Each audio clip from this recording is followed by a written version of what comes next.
Get your free copy of the complete tutorial at www.teachucomp.com/free. After creating the vendor records to indicate the agencies for whom you are collecting sales taxes, you then create the actual sales tax rates within the QuickBooks item list. You can open the item list by selecting Lists, Item List from the menu bar.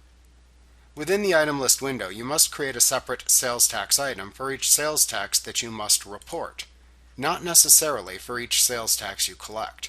This is because in states that collect both the state and county sales tax, some states want you to report state sales tax and county sales tax as separate items, while other states want you to report them as one item.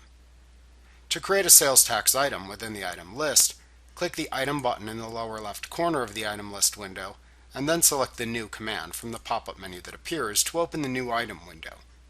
In the New Item window, select Sales Tax Item from the Type drop-down at the top of the window. Then click into the Sales Tax Name field and enter the name for the sales tax. Enter a description of the sales tax into the Description field. If this sales tax item is the only sales tax collected within customer forms, then enter the sales tax description as you want it to appear within customer sales forms into this description field. Then enter the sales tax rate as a percentage into the Tax Rate Percent field. Use the Tax Agency vendor that you collect for drop-down to select the name of the vendor to whom you submit the payments of this sales tax after it has been collected. When you are finished creating the sales tax item, click the OK button to save the item into the item list.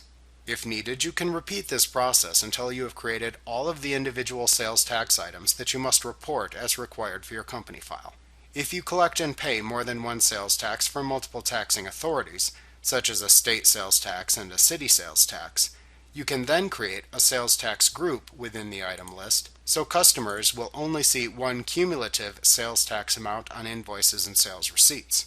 In the next lesson, you will learn how to create a sales tax group item within the item list to collect multiple sales taxes for multiple taxing authorities as a single line item within sales forms.